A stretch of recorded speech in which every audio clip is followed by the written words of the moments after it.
What's up, everyone? Welcome back to another episode of Outside Interference with me, the RRBG, and the return of the inappropriate one, Mr. Earl Skakel. How are you, brother? Good. It's a busy weekend of wrestling, a Rampage Collision, a pay-per-view, Yes, at least sad day today with 17. Sid movie. Yeah, go ahead. No. I mean, I just did a video about him like 3 days ago. Mr. Sid, how do you say that last name? Ironic in that regard. Eudy? Eudy. Eudy. Yeah.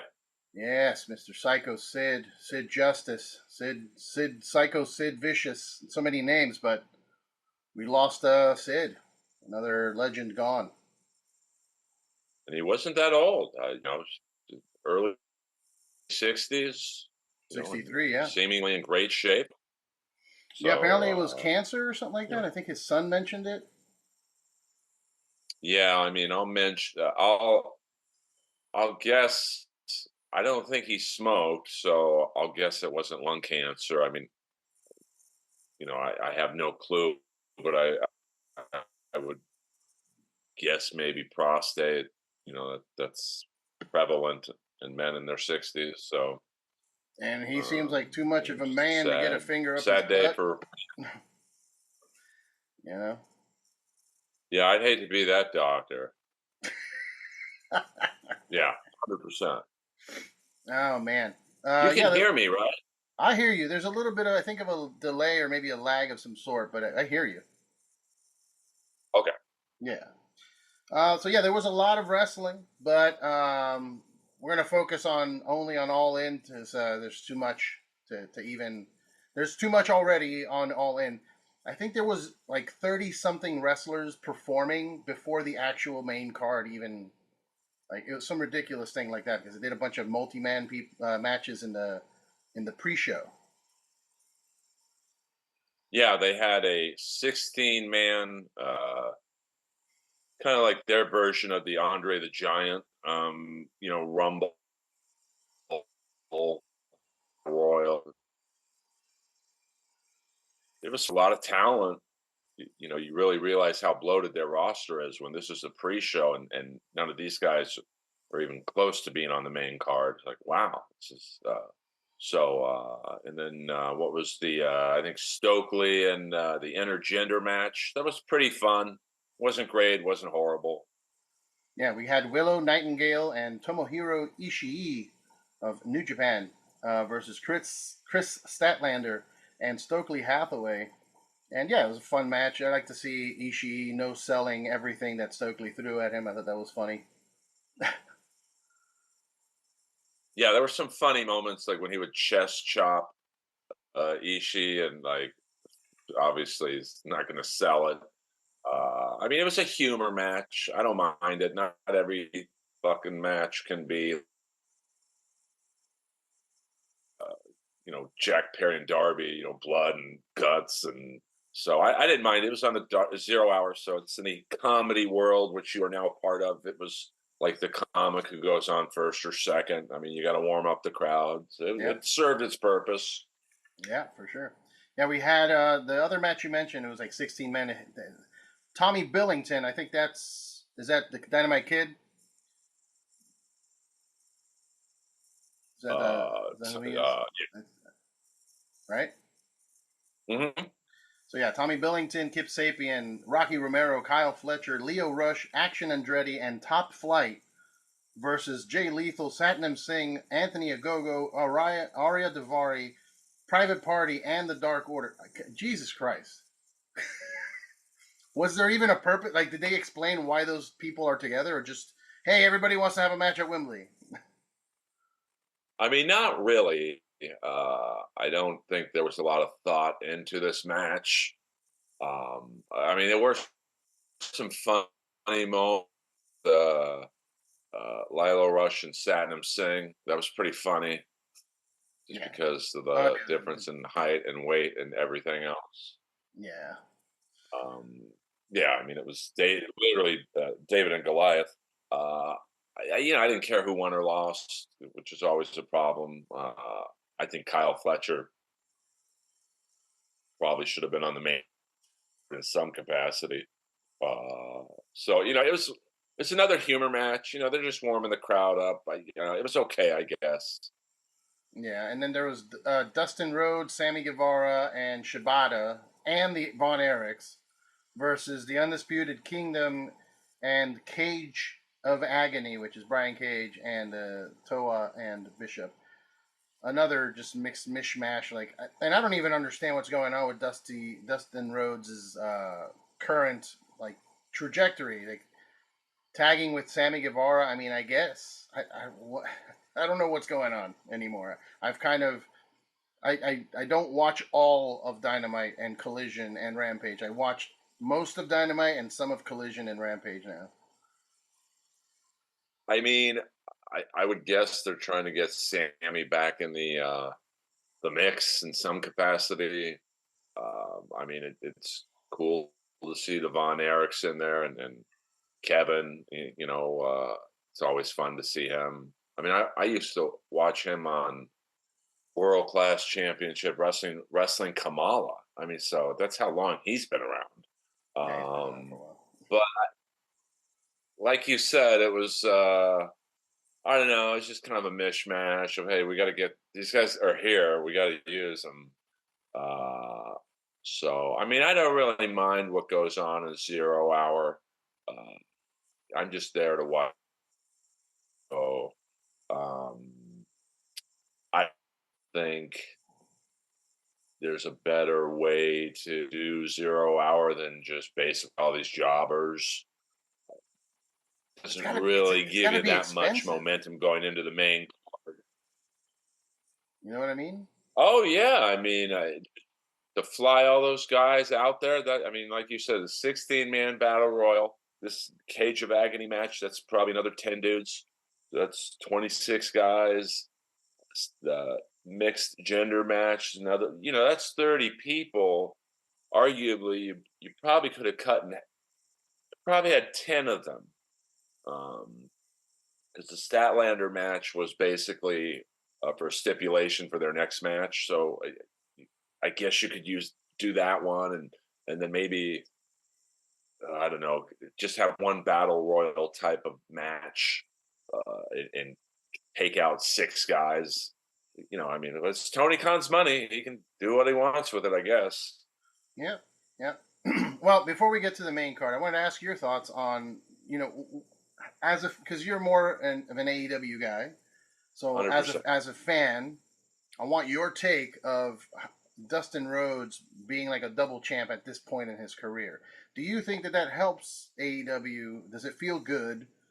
Because I mean, I'm not. I don't care either way, but it's supposed to be AEW is supposed to be this like fresh. Let's get some new faces and new talent, and we've got a legend with holding 2 belts that belong to Ring of Honor. I don't know. Does that up the value of the belts? Does it hurt in any way for you?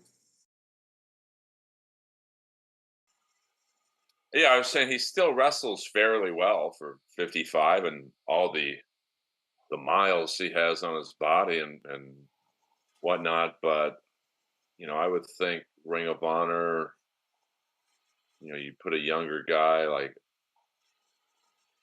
I mean, maybe even Hook, like who's not used on the main roster really, or someone like that where okay, this guy's young, he's got great potential, but he's just not. We got nothing for him outside of matches with Chris Jericho. But I wouldn't be against Ring of Honor if it builds up Sammy Guevara a little bit. Yeah, yeah. I mean, they should just restructure it, announce it as the developmental or whatever, and just make it that. I mean, I know it's a shame considering the history of Ring of Honor and the legacy of the titles and all that stuff, but I think at this point anything is better than whatever they've got going on, which I don't even know. It's hard to follow. Yeah, and the pay-per-views don't do well. The crowds are anemic. Yeah. So it's I don't know what the solution is there, but there's just too much wrestling. There's WWE, there's NXT, there's AEW, TNA. TNA, which I've started watching a little bit more. There's New Japan, which has a nice TV deal now in America with I think Axis. Yeah. Uh, and you've got the local stuff we go to, GCW, PWG, XPW, like they do draw decent crowds for that. So I don't know what the answer for Ring of Honor is. It's already been so much that I don't know what It's like I was talking with someone today about Wardlow, and it's kind of a similar. Like you've watered down the Ring of Honor name, like you messed up Wardlow 3 different times. I don't know. I would tell Wardlow to go to WWE. I don't know how you rehab him in AEW. It's just his character's been just destroyed. So same thing with Ring of Honor. I don't know what the solution is. Yeah. Speaking of Wardlow, so many people on this card. I didn't see him at all. Is he injured? I don't think was kind of in the Kingdom and the Devil's Henchman, in the Devil storyline, but and then he came out like maybe 50% of the time with those guys, and now I noticed that they've totally abandoned that group, and it's just Roderick Strong in the Kingdom. Adam Cole's nowhere to be found. Wardlow's nowhere to be found. I am wearing a Roderick Strong T-shirt, by the way. Oh, nice, nice. So I'm sending in an audition tape to play Roderick Strong's dad, but it'd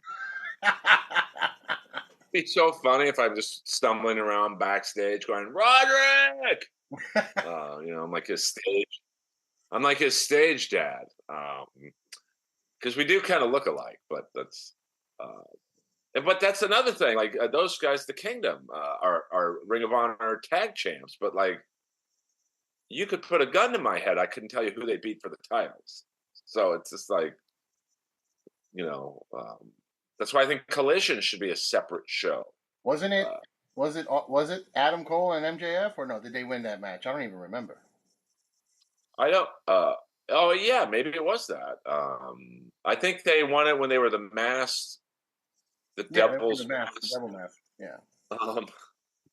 Um, so I don't know. I mean, they that's why I was happy that that one picture leaked of Shane McMahon and Tony Khan, because I would bring Shane McMahon in just for creative alone. Go, okay, what would you do with Wardlow? Well, this is what we would do with him.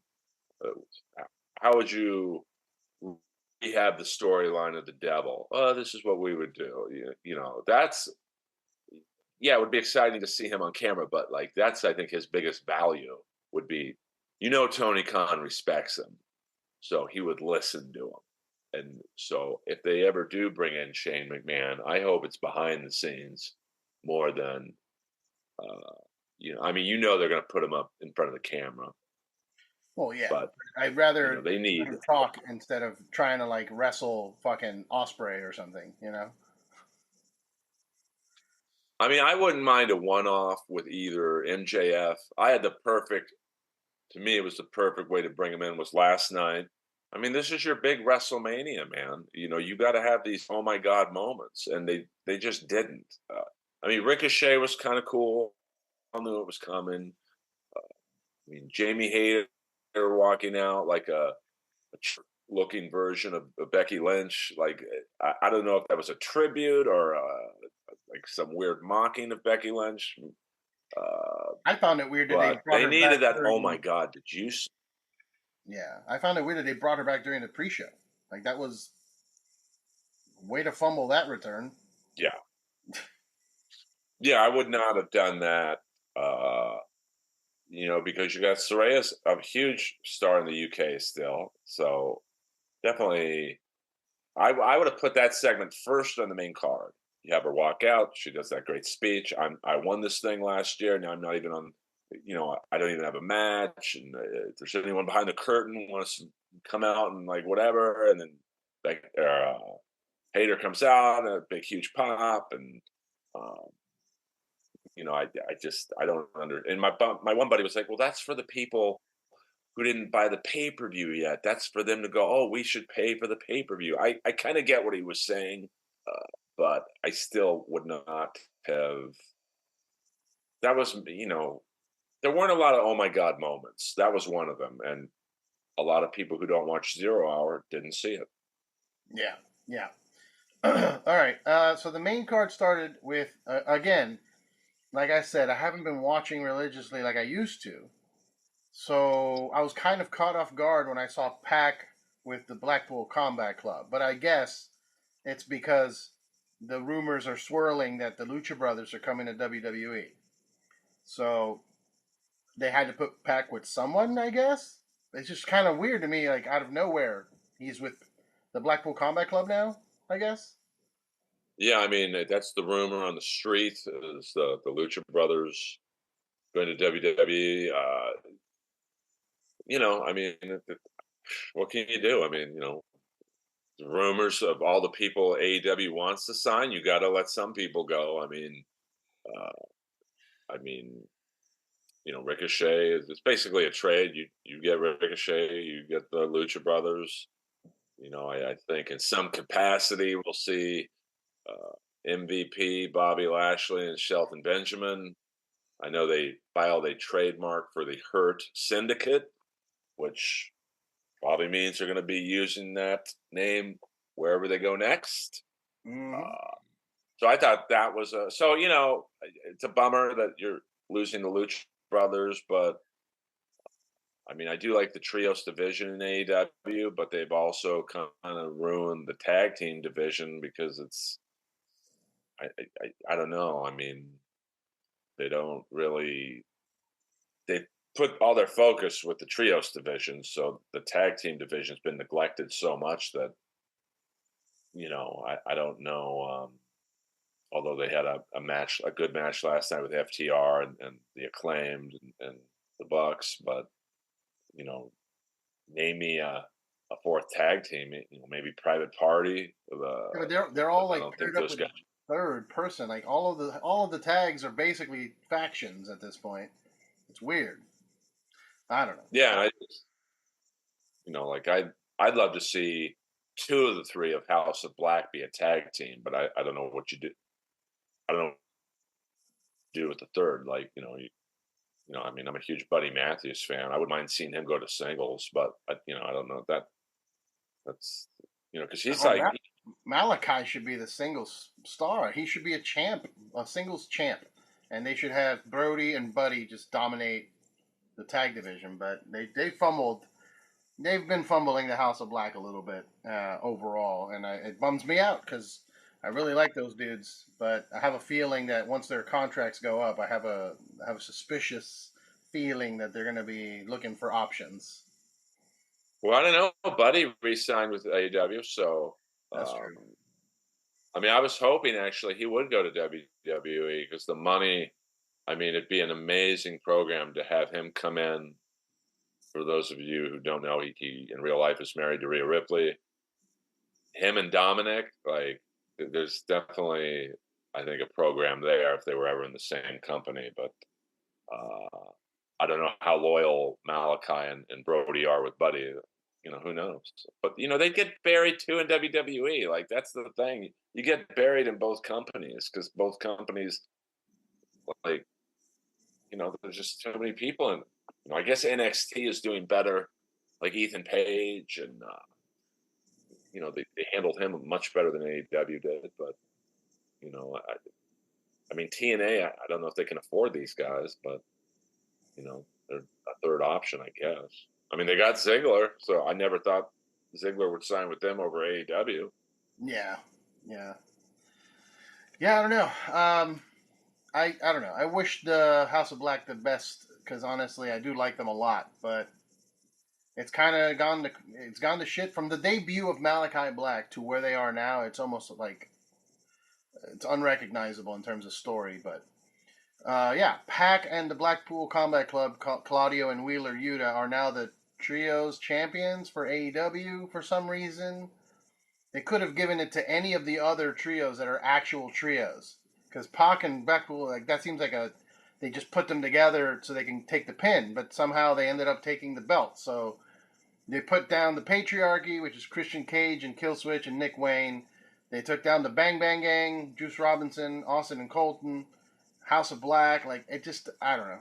It left a bad taste in my mouth. Even though I like Pac and the Blackpool Combat Club, it just felt weird. Like they're shitting on the other trios. Yeah, I mean, I don't think there's a plan there. I don't. I mean, I don't know who's in the creative. I think it's Jeff Jarrett and Jay Lethal, maybe a few others. I'm assuming those guys have some pretty decent input. Um, but it just, I don't know. It just seems like a last minute decision. I don't know who should win. Who do you think should win, Jay? I don't know. Jeff, who do you think should win? Well, Tony, what do you want? Like, and then let's keep Pac. He might leave. Let's just put him with Yuta. And, someone's got to start the pay per view off. Yeah, right. After that, we had I figured this was going to happen, but Mariah May defeating Toni Storm. I thought it was a good match. They've been telling a really good story. That's one of the few that I have kept up with, for my own personal reasons. But no, It's a good. I think it's a good story that's been going on between the making her like a protege slash copycat to the final betrayal, and then now this. Like, it makes the story made sense for Mariah May to take the belt there. Oh yeah, it's been very good writing. It's one of the few matches I actually cared about because they've given me a reason to care. It's been months of good storytelling. Um, Now the AEW's problem, as you know, is okay. This Dynamite, what do you do with Toni Storm now? Does she chasing Mariah May, or do you just kind of just drop her into some feud with like the Asian girl with the big jugs? Like, what's her name? Sarakara Mira? Mina. Yeah, I mean, but like, she's been floating around this storyline, liking both. Like, does she get involved, or is Tony perpetually chasing Mariah May? Which I wouldn't mind seeing them go again. Um, I mean, because Tony Storm's clearly calling the match. I mean, Mariah's pretty green still, but she's not a horrible wrestler, So, it'll be interesting to see what happens on Dynamite. There's a big Dynamite coming up. Like, it's because AEW's typical problem is these great one-off matches or short feuds, and then the next pay-per-view or the next Dynamite is the follow-up, which is usually pretty bad. Yeah, I guess we'll see. We'll see. We also had Hook versus Chris Jericho for the FTW title. I didn't understand why Hook had a patch in his eye. I guess I missed something. I must have missed Yeah. a segment where he lost an eye. Jericho threw a fireball in his face. Oh, okay. He's a because he's a fucking wizard. All right, I got it. I mean, I didn't mind this. Jericho did the right thing. He put the young kid over. I think the storyline's a little long in the tooth between these two. So I hope Jericho moves on to a new feud, or maybe Big Bill turns on him. That's always it's always good to see a turn. And Hook should be used more. He's a great athlete and very strong for his size. I mean, he threw Big Bill over his shoulder like that's impressive. Yeah, yeah. It was good to see Bill get a spot, in Wembley. That was nice. Yeah, I mean, he's not being used. Now he's basically Jericho's like Virgil, more or less. But he, like, I would put him and Wardlow in a tag team. Just it's basically you're ripping off Big Boss Man and Akeem, the Twin Towers. But like that'd be pretty impressive. Both guys are athletic, so that could be a way to, throw some life into the new tag team, and but we'll see. Yeah, yeah. All right. Then we had the tag match, which you mentioned, the Young Bucks, FTR, and the Acclaimed. I found it weird that the Young Bucks came out in the middle. Like, FTR came out, and then the Bucks, and then the Acclaimed. And I mean, I guess because the Acclaimed are more over, and they were expecting loud chants and the rap and all that stuff. But it just felt weird at the champs either usually come out first or last. You know what I mean? I don't know. Felt weird. Yeah, I mean, they were probably saving the big pop for the Acclaimed rap, which was pretty good. It was, I'm kind of over the Acclaimed with the rapping and the Scissor Me Daddy. It's just a little old. Um, but I it was. I mean, it was a good match. I didn't. It had a decent build up, not great. Um, I don't like 3-person tags or like 3 tag teams. I'd rather just see 2. But it was okay. I didn't really care who won or lost. I assumed the Bucks would win. So Yeah, I good. don't. A big pop from me with their Sergeant Pepper outfits in London. That's doing the whole Yeah, thing. no. I mean, I didn't like the stage that like just that black background, but, relatively cheaply done. I mean, I know it's overall. I think the presentation on TV was good, but I don't know. Like, I've been to WrestleMania like 39 in SoFi Stadium. Like, that's an impressive getup. Like, every entrance is like a Kiss concert. Yeah, Um, so I thought, but that's why AEW is behind WWE. I mean, miles behind in production. But yeah, I mean, the match was okay. It didn't wasn't bad, wasn't good. It was just there.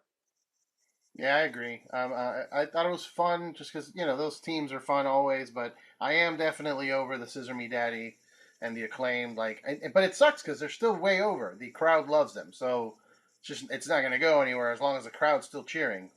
Um, but But yeah, huh? that was a weird crowd though last night. Like, Big Bill was really over last night. Like, Yeah. for some reason, I mean, he's great, but I mean, like, he never really seems to get a lot of love from the American audiences. But that crowd kept going, Bill, Bill. Like, it was like, oh wow, he's really over in the UK.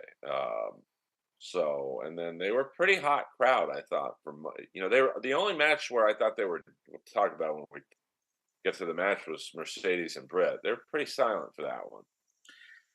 Yeah, we'll get there. All right. Next up, we had the Casino Gauntlet match, which Christian Cage won. But I feel like I have to mention the people that came out because that to me, this was my favorite match in terms of excitement. Obviously, the main event was one of the best wrestling matches ever, and so was Osprey and MJF. But out of those two, besides those two, the Gauntlet was my favorite thing because it started with Orange Cassidy, who seems to have a gimmick change. I guess now he kind of cares. Is the new Right. gimmick? Oh, and I was having a few libations, as Cody would say, and I was cracking up for way too long when they did the zoom out of the stadium shot, and it's just that one firework for Orange Wow. Cassidy. I That lost my was pretty. mind. I couldn't stop laughing. But yeah, we had Orange Cassidy in his new black denim getup, and Kazuchika Okada, which is huge. And then number 3 in this gauntlet was Nigel McGuinness. Never in my wildest dreams did I imagine Nigel McGuinness facing off against Okada in Wembley Stadium in 2024. Did not have that in my bingo card at all. That was very well done. Okada's probably my favorite right now in AEW. He's fucking funny, man. Like, Yeah, I bitch. never, but just his facial expressions, like, I never would have guessed he would be funny. It's New Japan and whatnot. He had like that, almost like that Lance Storm vibe of just a serious ass kicker. And some of the vignettes, I don't know if you've seen them or not, but like, who was he? I think he was in a vignette with Mercedes, and he's acting like a Oh. teenager. He's like, I never would have guessed he would like agree to do stuff like that. And when he's about to hit a move on someone, he smiles into the camera and just flips, goes like that. Yeah, he's been killing it. So I hope they give him some better. He's a singles legend. Like, he's got to be involved in the title picture, man. Like, I don't want to say he's wasting away with the Bucks and Jack Perry, who I love as a heel as well, but like, I want to see Okada against Osprey or MJF. I know MJF cut some promos on Okada's body a couple weeks ago, so I don't know if that was something to look forward to, but he's in his prime, man. Utilize it. Yeah, I mean, he has a singles championship, but he's just not. I mean, I know he's had a couple singles matches here or there on Dynamite and stuff, but yeah, they're not doing much with him, which is a bummer. But yeah, he's been hilarious. The whole like pushing the wrong button gimmick was hilarious. But after Nigel came out, Kyle O'Reilly came out. Zack Sabre Jr., which is another crazy moment, him facing off against Nigel after winning the G1 Climax, which was, by the way, shout out to Zack Sabre Jr. I know he's not watching this, but dude, crazy that he won that. Roderick Strong, Mark Briscoe, Hangman Adam Page, Jeff Jarrett, and then the debut of Ricochet, which it was expected, but I still popped when I saw the sign. I'm like, oh shit, they did it. You never know. They still got his girl over there, so they could have offered him some more money or something. I don't know. And I mean, then Christian Cage and Luchasaurus was the last two. I would have put Ricochet last just to build up the momentum of maybe like you just said, maybe he's not coming. It's not a deal breaker, but someone put a meme of him in 45 seconds. In his first 45 seconds in AEW, he hit 3 complex moves. Yeah. So, I would have had him come out last just for the dramatic build up. But he's definitely a welcomed addition. I would keep him away from the mic. Yeah. He's just not good on. He's just not good on it. Like Yeah. some, it's you either are or you're not. It's just natural. Mercedes, great wrestler, but horrific on the mic. Yeah. But she is getting better. I don't know if she has a writer helping her or, she plays a great bitch. Yeah. So I would stick Ricochet with I don't know, either Stokely or Prince Nana, someone that can just do the talking for him. Uh, so it'll be interesting. Him and Osprey is a great matchup. Start him off with a few like Commander and some of those. Who's the guy who comes out in the mask? He's kind of newer to AEW. It almost looks like a Boba Fett mask. Hologram. Yeah, him and Hologram would be. I don't. It can be like a one-off, match, just to build up Ricochet's name to people who don't know him in AEW. That'd be an insane match. So, be interesting to see what they do with him. Yeah, I saw an article online which kind of made me think. I still think he'll do really well, but it was a good point, which is that one of the reasons Ricochet was doing well in WWE is because he was doing stuff that 80% of the roster wasn't doing. But now it's flipped in AEW where 80% of the roster is doing pretty much the same moveset as Ricochet. Everybody's high flying, fast moving, crazy, innovative. So I wonder if this will affect him negatively and not shine as much as he did. But I don't know. I still think he'll do great. It's just I thought it was just an interesting point to think of that. Like, yeah, that could be true. Well, I think it helps that Osprey was his #1 champion, getting him into AEW. Yeah, So if I were Tony Khan, I would have them do at least one match on Dynamite, like they did for Ricochet and Osprey and Powerhouse Hobbs. Like that made me look at Powerhouse Hobbs in a whole different light. I was like, oh shit, he can hang with a guy like Osprey. So that's another guy. I was like, where was he last night? yeah, So it'll be interesting to see how they handle him. I think they have better competition for him in AEW in terms of stylistic matchups. All those high flyers. Mortis would be fun to see. He's pretty nimble for a big guy. Uh, Kyle Fletcher, I wouldn't mind seeing him in. I guess he's like AEW's Logan Paul type body and whatnot. So there's plenty of people he could have a good program with. Yeah, I guess we'll see what happens. We'll see where he goes. I would save Ricochet and Osprey for a pay per view. That seems like a pay per view caliber. Maybe for that international championship that we'll get to. I don't know how I felt. I didn't like that Christian Cage won this, but I get it. He's over and he's getting older, and if they are going to do any kind of world title program with him, it has to be now or never. So, I mean, I did like the tease to Luchasaurus turning on him. I mean that needs to happen, but I don't know if Luchasaurus. I don't know if people care enough about Luchasaurus. But that's been done very well. Really, the last 4 months, they've taken their time with the potential turn of Luchasaurus becoming a face, but he doesn't really wrestle a lot. He's just kind of in the back behind Christian and Nick Wayne, and I do like how they gave Mother Wayne the belt and not Luchasaurus. That's pretty funny. yeah, Um, so yeah, but you're right. I mean, he is in his 50s.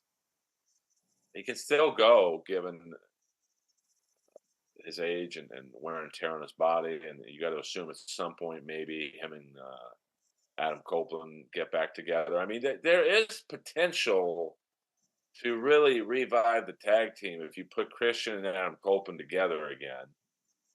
Wardlow and Big Bill. Maybe Ricochet and another maybe Ricochet and Osprey. Not that Osprey's a tag guy, but you could know, be a nice shot in the arm to the tag division. yeah, yeah.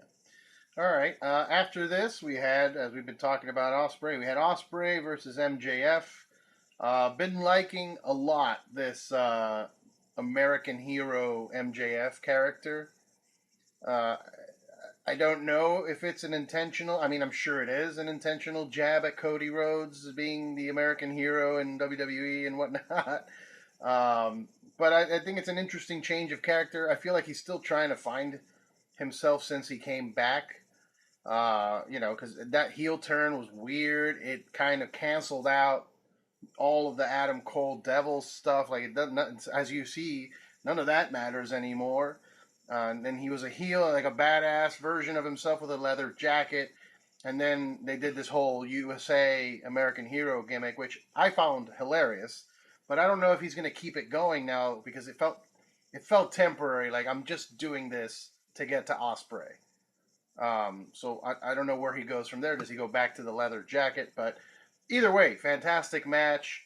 The Will Osprey entrance with Assassin's Creed was cool, but I think it was a little long. But I'm sure he, as a fan of Assassin's Creed, was dying when he heard the voice actor from the game actually talking about him and doing that whole video intro for him and all that. So congratulations to him for fulfilling a childhood dream. But um, yeah, I don't know what they do with MJF now. Like, where does he go after this? I mean, I don't know. I mean, maybe him and Swerve renew their acquaintances. Maybe, I mean, he's the best heel in the company by far. Uh, so you got to put him up against a good face. So maybe I don't. It'll be interesting to see who gets the first title shot with Danielson. Maybe it's a rematch with Swerve. Uh, so it's maybe this is the time you put MJF and Okada uh, together. I can't imagine them having a bad match. And who knows when Omega's coming back? Uh, you know, I thought he might pop in at some point, not to wrestle, but because a couple months ago they were kind of teasing. At least I think they were teasing Omega and Okada because it was basically they did some promo where they were erasing Omega's history from the Elite and kind of putting in Okada in this place. So that they could just rerun their New Japan matches because a lot of people didn't see those. So I don't know what his medical status is, and maybe who knows when MVP Lashley or Benjamin are coming in, if they are at all. But, I mean, MJF seems to be able to have a good match with anybody. So, Yeah, I agree, and I'm sure he'll figure out some kind of way to reinvent himself now. But um, I thought it was a fantastic match. That Tiger Driver was so ridiculous. That's what the Tiger Driver, right? I think that's what it was called. I have a feeling MJF will probably rebrand again, find a new way, because people were talking shit that when he came back with the leather jacket, that he was like reusing a lot of the old MJF quotes and whatnot. But he turned that around quick when he became the American hero. And shout out to him for doing that, going to Mexico and just being a complete asshole over there. So we'll see. We'll see what happens moving on with MJF. And then after that, like you said, the very, very quiet match between Mercedes Moné and Britt Baker. I'm going to be honest with you, I missed most of it. I went outside to smoke. I took a pee break. I don't like Mercedes Moné at all. Like I don't like her in ring. I don't like her on the mic. I'm not sold on her at all. I mean, that little dance makes me want to gag. That freaking little dance. I can't. So yeah, I don't know. I didn't really watch most of this. Mercedes Moné wins. I guess Britt Baker's in trouble with. She got in trouble with MJF, or those were just rumors. But I don't know what's going on. That it was a pretty decisive match, from what I understand. I mean, I watched. I'll give both girls credit. I mean, they had to follow MJF and Osprey, which, I mean, someone's got to do it. I don't know. I might have put the Casino Gauntlet match after MJF and Osprey just as like a palate cleanser, uh, and then the women's match. But you could tell they both knew. Okay, the crowd's pretty dead. They got me into the match. You could tell both girls were giving a good effort to like get it going. I mean, I was kind of hoping Camille would be a little more involved because I'm not very familiar with her, and like my one buddy Jordan, he's telling me, dude, she's like Rob Van Dam meets China. Like she can do these crazy moves and kicks, and I saw that a little bit. I think on Dynamite, where oh man, she just did a pretty athletic move. Uh, so I was hoping maybe she'd turn on Mercedes or to give that match something of a juice enhancer. But that was probably the most disappointing match of the night. I wouldn't say it was a bomb, but and maybe if it was placed a little differently, um, I I think that it's tough because someone has to follow. Unless Osprey and MJF was the main event, which it wasn't going to be because of Swerve and Danielson. Like they were not helped by their spot on the card. Um, but Mercedes is she's making a lot of money, and I do think she's getting better on the mic. I mean, she's getting more comfortable. Like her and Britt did have some good promos leading up to this match, but her main uh, talent is her wrestling. So I would give. I like they gave her a bodyguard. She's an interesting looking girl, Camille. I think maybe put her with Prince Nana or Stokely or someone smart. Mark Sterling, he's not used a lot, but she might thrive with a good manager. Yeah, I think having her next to Camille makes her. I think it makes her look small and weak. Like that's a huge girl, Camille. Like I don't know. She like I feel Yeah, when I put it together, I feel like she should have the championship, not Mercedes. I didn't realize that, she's almost gotten bigger by the week. Like when she first debuted, I'm like, this is the girl people are comparing to China. I don't see it. But then, like last night, there was an angle. Maybe it's the angle, but I was like, oh shit, she is pretty jacked, Yeah. and feminine looking. So, um, I'd like to see her. I mean, the women's division is pretty stacked now with Hayter coming back, Camille in the picture. Uh, you know, so it'll be interesting. But it's like we've talked about already tonight. Okay, Mercedes beats Britt Baker. What do you do with Mercedes on Dynamite? What do you do with Britt on Dynamite? Um, that's always the problem is the follow up to the result. So this is a very important Dynamite um, Wednesday. And I think it is in terms of you got some momentum. It's not a lot, but let's see what happens. Yeah, we'll see what happens. We'll see. Jack Perry versus Darby Allen. I want to give a shout out to Jack Perry, the scapegoat. What a rebrand from old Jungle Boy, Looks 10,000 times better now. Using all of the CM Punk heat as a gimmick, basically.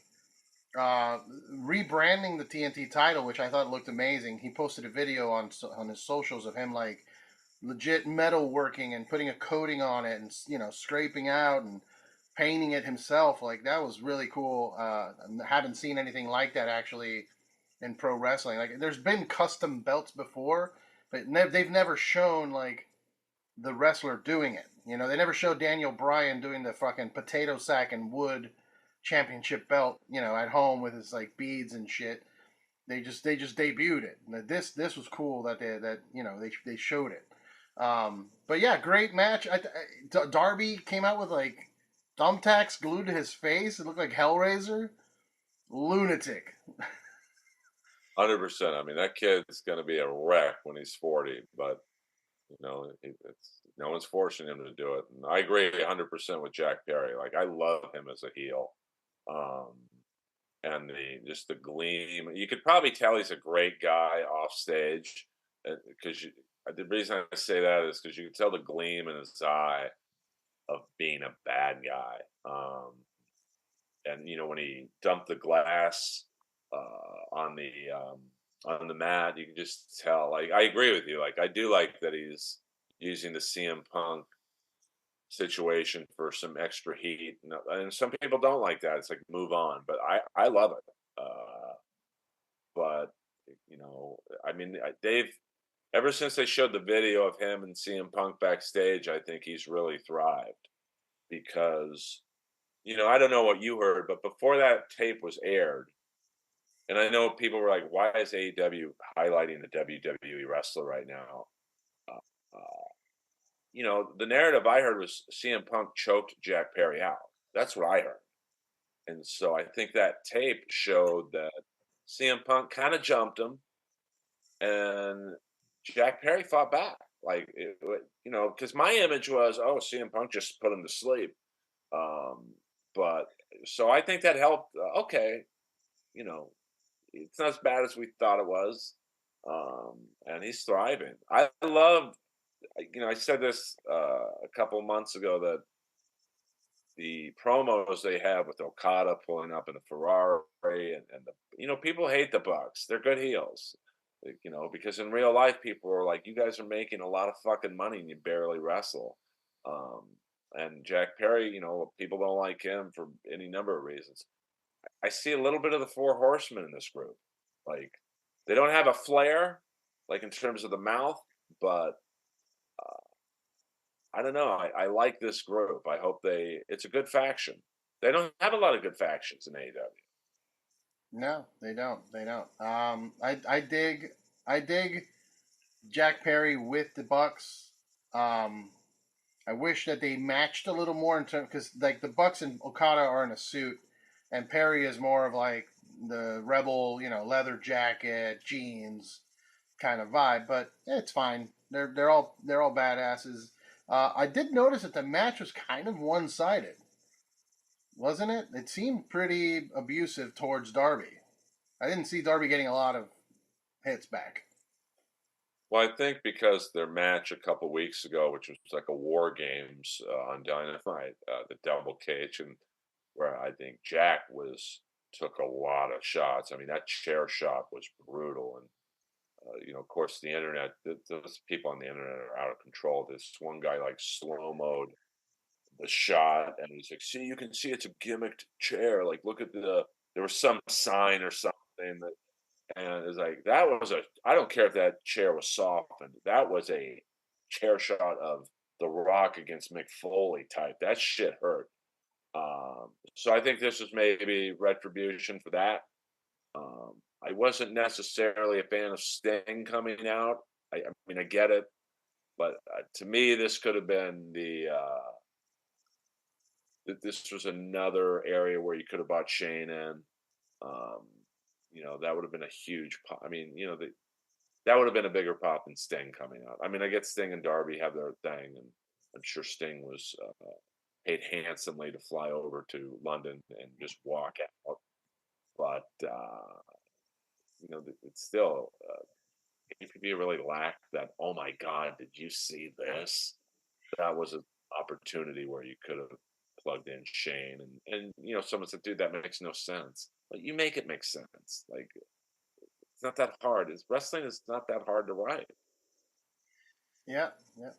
And then finally, the main event: Brian Danielson, the American Dragon, versus Swerve Strickland for the title. They did a great job building up the potential that Brian Danielson would retire. Because I'll tell you what, when he got in the ring and he was having his moment, like right before the match starts and they're making the announcements, the way they shot it and his face, I was like, oh man, this might be his last match. It could be because he's all injured, he's old, he's talked about retiring. His kids and all that. I'm like, this could be the last time we see him. They actually did a good job of convincing me of that. And then at the end, he took the belt. And I don't know how much of it was a work, how much of it was real, but it worked for me in terms of getting me excited, getting me to believe the storyline of losing a career. Because when they first announced it, oh, career versus title, I'm like, oh, there's no way that Danielson's gonna quit. But then as time was progressing, and I was seeing the injuries and the tape, and his interviews off television interviews of him like, yeah, I don't know, I'm tired, I'm old, I got my kids, blah blah blah. I'm like, oh fuck, this might actually be it. And no, now he's a champ. We'll see. I know that he's has spoken out loud about not wanting the championship, wanting to just put over other people. But I mean, what better way to put over other people than to give some prestige to that title by having you hold it for a while and then passing it along to someone new talent that you think is worth taking the belt from you? I mean, I love Swerve as champ. I think he's a great champ. It just doesn't make a lot of. I mean, I get what you're saying, and he's obviously a legend, so it's never a bad thing when a legend wins the strap. But I would have some.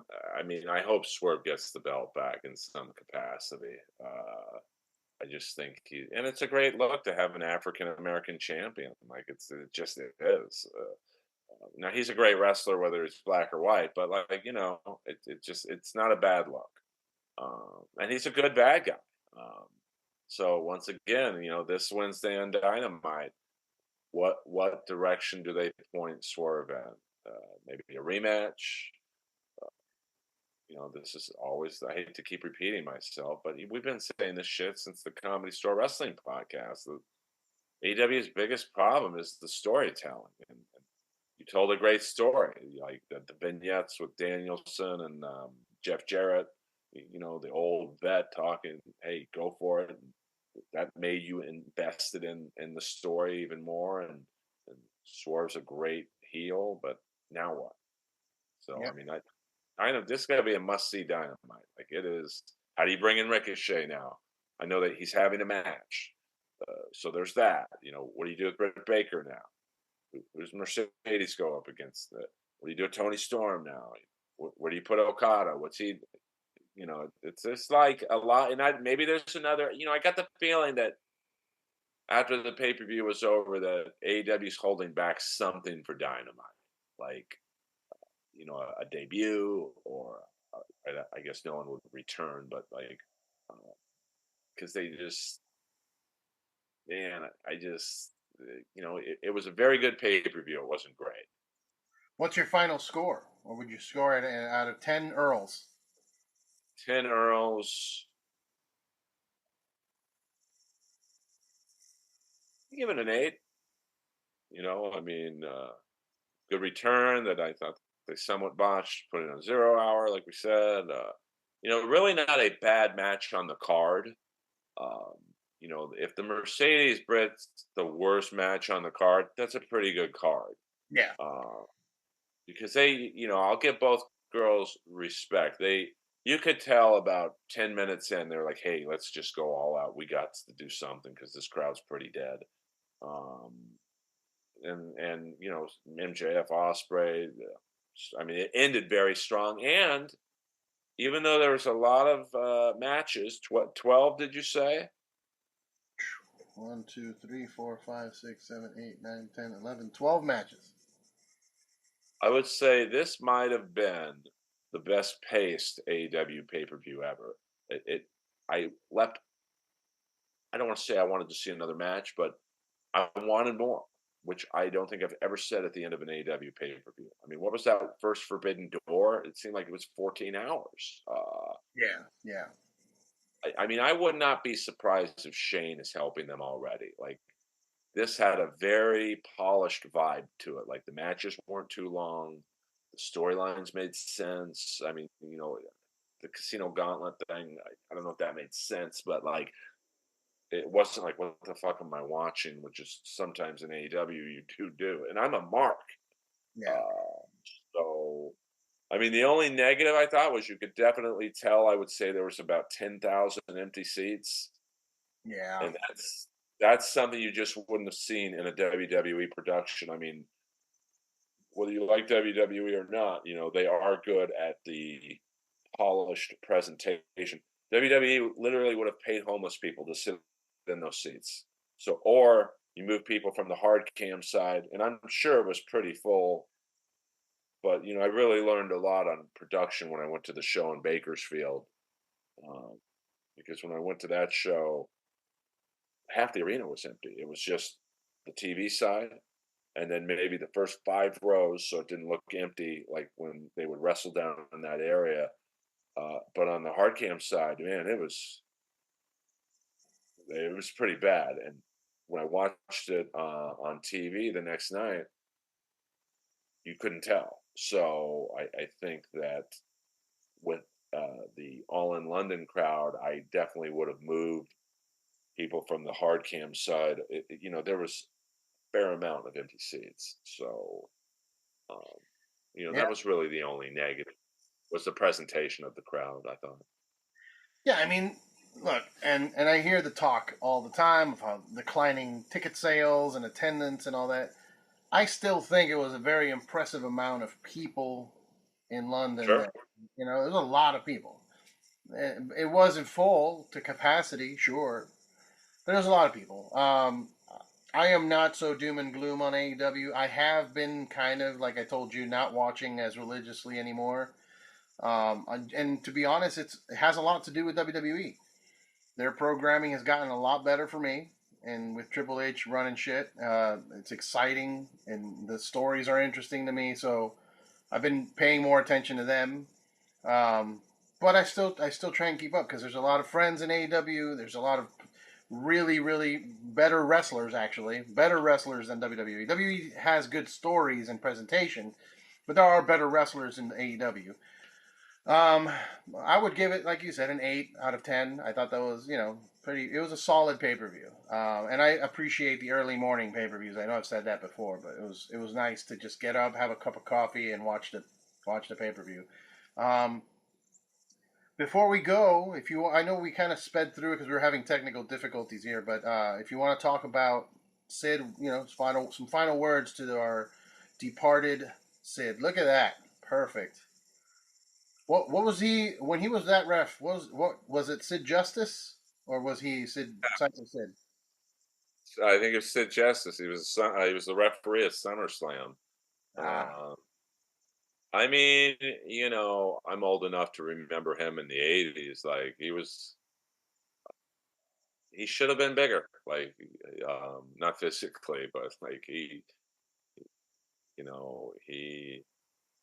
had the perfect look. I mean, for the mid '80s to the mid '90s,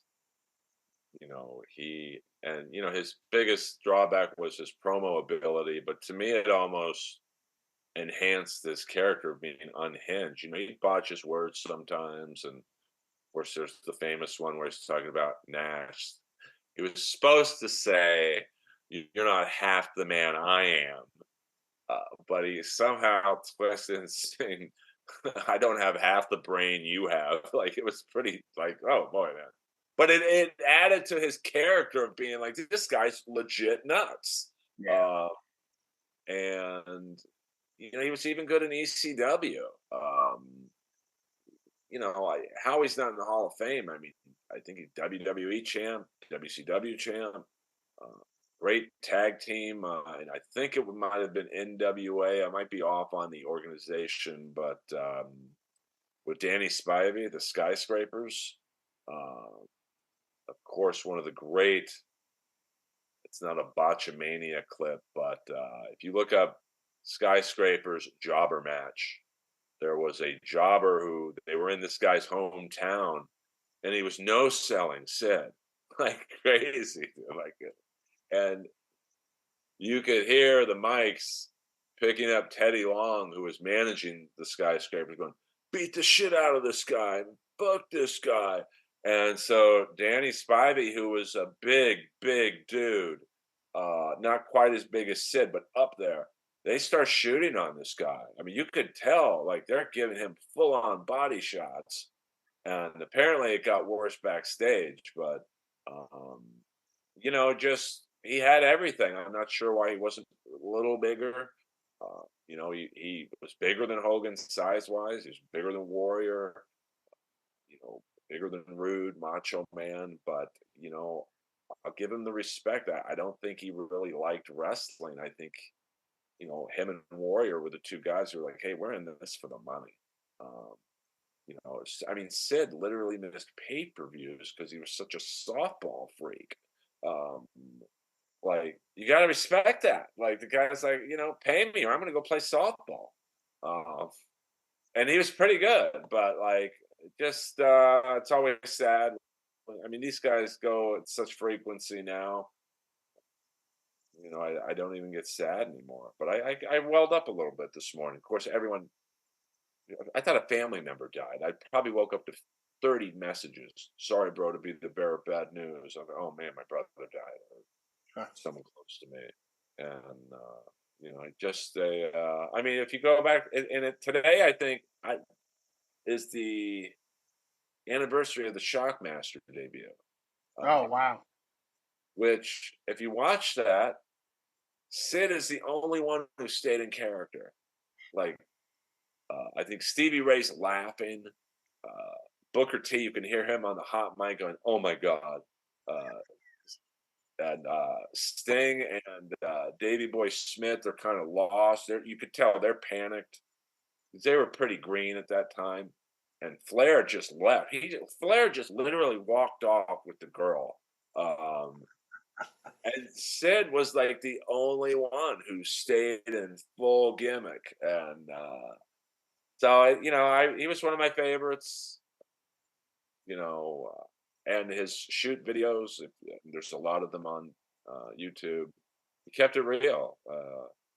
You know, and even Flair said something nice about him today, and we all know that him and Flair just didn't get along. And of course, uh, you know, his first promo as a Four Horsemen, he was kind of hamstrung because he had to cut a promo on RoboCop. Yeah. So, um, you know, not exactly a great. You know, it's the funniest promo. I think I talked about it on the store podcast with Brandon Cutler. To go, dude, you gotta see this promo where go watch it, dude, because you know Sid goes, RoboCop, I'm 6'9", 320 pounds. I am the real Man of Steel and the NWA, and you better learn to like it. And then about 2 minutes later, Flair, who's coked to the gills, is like, this man is 6'11", 350 pounds. He's like increasing his height and weight, and you could see a panicked look in Sid's face of, oh fuck, what do I do? Like, uh, so, and then who was Barry Windham's completely blasted to, you know, laughing like some maniacal Bond villain. So Sid was in some great promos, and can't. I'm just he's got a family and sons, and of course a last thing I'll say is I'm a fan of the TV show Big Brother, and his son Frank, maybe about 5 6 years ago was on it, and so it was. He looked just like him too. I mean, not quite as big, but so rest in peace, Sid. Hope you get in the Hall of Fame now. Yeah, I It's a think that's shame we kind of a won't be. given at this point now. That I'm pretty sure this year they'll throw him in post mortem. I mean, it will be interesting to see who puts him in because he kind of seemed to be a rogue. Like, I'm not really friends with pro wrestlers. I'm more friends with my friends who I play softball with. I mean, I would guess I can't see Flair putting him in because everyone knows they didn't like each other. Although Flair was very gracious, I could see DDP maybe putting him in.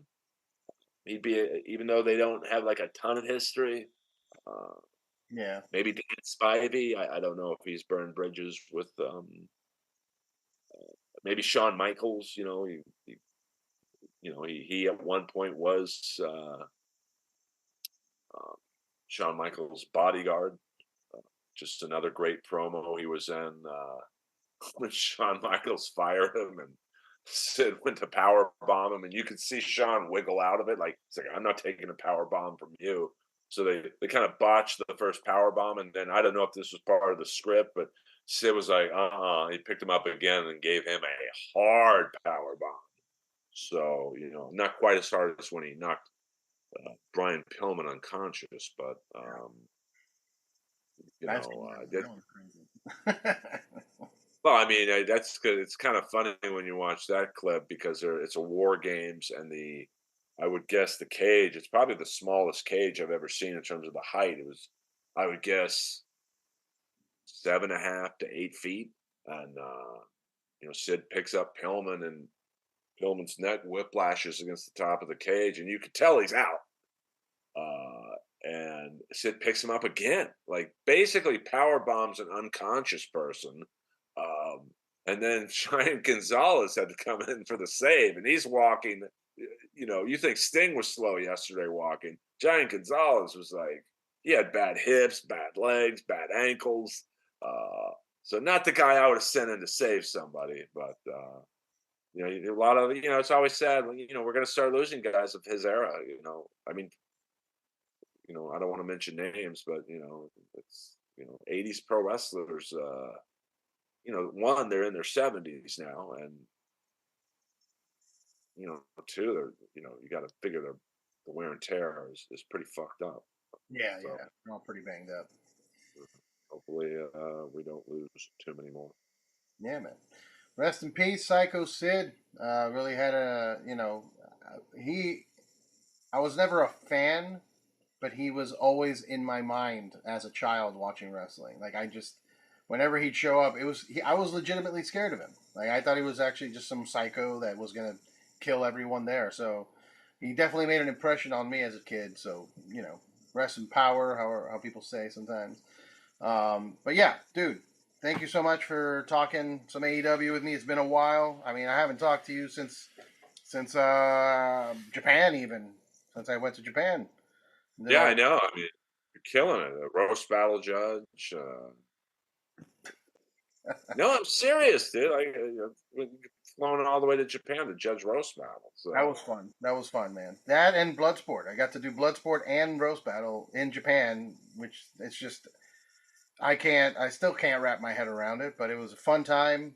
Shout out to the Tokyo Comedy Bar over there. If you ever go to Japan, I got you. I can connect you to the bookers there, so you can get some stage time. I would definitely do comedy there.